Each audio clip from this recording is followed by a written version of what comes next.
என்னைக்காவது துணிக்கு வலிக்கும் நம்ம யோசித்து பார்த்துருக்குறோமா? யோசித்து பார்த்தா ஆரி ஒர்க்குக்கு 15,000 கொடுப்போமா மேடம்?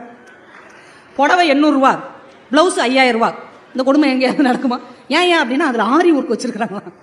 ஆனால் துணியை வெட்டினால் அந்த துணிக்கு வலிக்கும் என்று ஒரு ஜீவன் இந்த மண்ணில் நினைத்திருக்கிறது என்றால் நாம் எப்பேற்பட்ட புண்ணிய பூமியில் பிறந்திருக்கிறோம். கையை கட்டிக்கிட்டே நடப்பாரு. ஏங்க இப்படி கை கட்டி நடக்கிறீங்க? நல்ல கையை வீசி நடங்களேன், உடம்புக்கு நல்லது தானே. கை வீசி நடந்தால் காற்றுக்கு வலிக்குமே என்று அஞ்சு கைகளை கட்டி கொண்டு நடந்தேன். காற்றுக்கு வலிக்கும்னு யாராவது நினைச்சாது பார்த்திருப்பாங்களா? எப்பேற்பட்ட மனிதன், எப்பேற்பட்ட மகன் நம்முடைய பூமியில் அவதரித்திருக்கிறார் நினைத்தால் ஆச்சரியமாக இருக்கிறது. அவர் நல்ல ஒரு சொற்பொழிவாளர். ஒரு மேடையில பேசிக் கொண்டிருக்கிறார் வள்ளலார். அவர் பேச்சை கேட்கணுங்கிறதுக்காக பக்கத்து ஊர்ல இருந்து ஒரு பெரிய ஜமீன்தார் தன்னுடைய மாடை விரட்டிக்கிட்டு கொண்டு வர்றாரு. அந்த நேரம் முடியறதுக்குள்ள வரணும் அப்படின்னு மாடை அப்படியே அடிச்சு, சாட்டையால் அடிச்சு விரட்டி வேகமா வந்து அந்த மேடைக்கு முன்னாடி வந்துட்டார். வந்தா அந்த மாடு அப்படியே நுர தள்ளி அப்படியே மூச்சு வாங்க நிக்குது. இந்த ஜமீன்தார் இறங்கி, நல்ல வேலை சொற்பொழிவு தொடங்குறதுக்கு முன்னாடி வந்துட்டேன்னு நிக்கிறார். இந்த காட்சியை பார்த்தோன்னே வள்ளல் பெருமான் இறங்கி ஓடுறார்.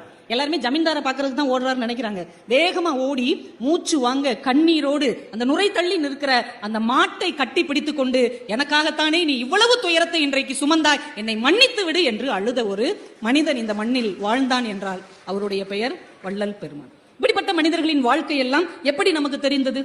அவரே வந்து சொல்லுவாரா, நான் இப்படி எல்லாம் வாழ்ந்தேன், நீங்கள் இப்படி வாழுங்கன்னு? அப்ப அது ஒரு இலக்கியமாக, அது ஒரு புத்தகமாக, அது ஒரு கட்டுரையாக நமக்கு கிடைத்ததால் தானே இப்படியும் ஒரு மனிதன் வாழ்ந்திருக்கிறார், நாமும் அது போல வாழ முயற்சியாவது செய்ய வேண்டும் என்கின்ற எண்ணம் நமக்குள் வந்திருக்கிறது என்றால் வள்ளலார் போன்ற மிகச்சிறந்த மனிதர்களுடைய வாழ்க்கை வரலாறு நமக்கு புத்தகமாக இதே புத்தக கண்காட்சியில் கிடக்கிறது.